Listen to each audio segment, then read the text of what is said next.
আসসালামু আলাইকুম। আপনারা সবাই ভালো আছেন নিশ্চয়ই। আজকে আমি আপনাদের জন্য চমৎকার একটি রান্নার রেসিপি নিয়ে এসেছি।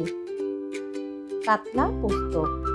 পোস্ত দিয়ে কাতলা মাছ, তাই এটার নাম কাতলা পোস্ত। আজকে এই কাতলা পোস্তের রেসিপিটা আমি আপনাদের সাথে শেয়ার করছি। এখানে আমি কয়েক পিস কাতলা মাছ ভালোভাবে পরিষ্কার করে ধুয়ে নিয়েছি। কাতলা মাছগুলো মেরিনেট করার জন্য পরিমাণ মতো লবণ দিয়ে দিচ্ছি, পরিমাণ মতো হলুদের গুঁড়ো দিয়ে দিচ্ছি এবং লবণ হলুদ দিয়ে ভালোভাবে মেখে নিচ্ছি এবং কিছুক্ষণের জন্য এগুলো মেরিনেট করে রাখছি। কাতলা পোস্ত তৈরি করতে যে উপকরণগুলো লাগবে আমি সেগুলো আপনাদের সাথে শেয়ার করে নিচ্ছি। পোস্ত দানা বেটে নিয়েছি, চীনাবাদাম এটা আমি পাটায় বেটে বাটিতে নিয়ে নিয়েছি এবং লাগবে টমেটো পেস্ট এবং পেঁয়াজ বাটা।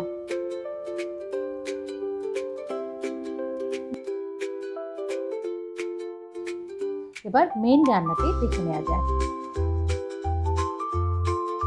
কড়াই গরম হয়ে গেলে পরিমাণ মতো তেল দিয়ে দেব।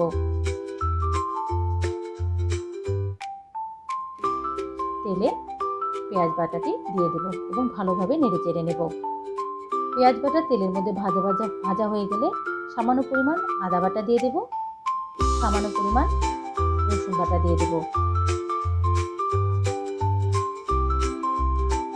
এবং ভালোভাবে এগুলো নেড়ে চেড়ে নেব।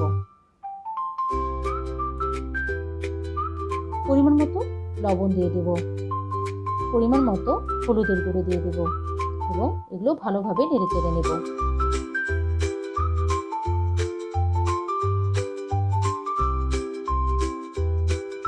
পরিমাণ মতো মরিচের গুঁড়ো দিয়ে দেব এবং সকল উপকরণগুলো ভালোভাবে নেড়ে চেড়ে নেব।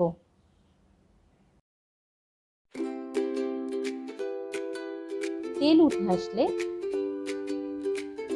বেটে রাখা পোস্ত দানা বাটাতে দিয়ে দেব, বেটে রাখা চীনাবাদাম দিয়ে দেব,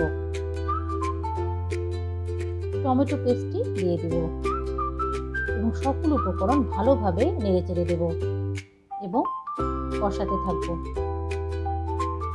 সামান্য পরিমাণ পানি দিয়ে আবার মশলাগুলো কষাবো। মশলাগুলো ভালোভাবে কষে আসলে মেরিনেট করা কাতলা মাছগুলো মশলার মধ্যে দিয়ে দেব এবং ভালোভাবে কষাবো।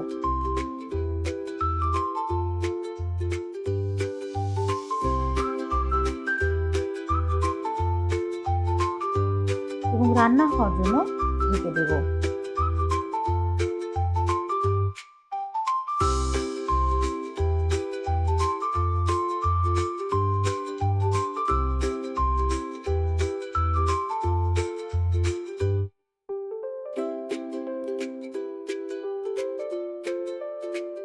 মাছগুলো ভালোভাবে কষানো হয়ে গেলে একটু সামান্য পরিমাণ পানি দিয়ে দেব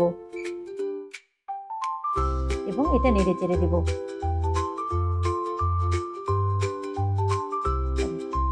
সামান্য পরিমাণ জিরের গুঁড়ো ছিটিয়ে দেব।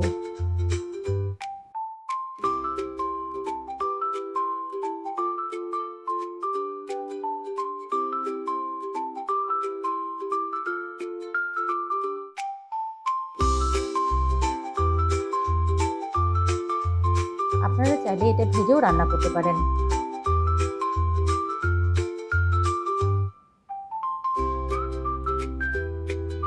কাতলা মাছটি প্রায় হয়ে এসেছে। উপর দিয়ে কয়েকটি কাঁচামরিচ ছিটিয়ে দেব। চমৎকার একটি ঘ্রাণ এবং সুন্দর একটি কালার এসেছে। হয়ে গেল পোস্ত দিয়ে মজাদার একটি রান্না, কাতলা পোস্ত। আপনারাও বাসায় এই কাতলা পোস্তটি ট্রাই করবেন।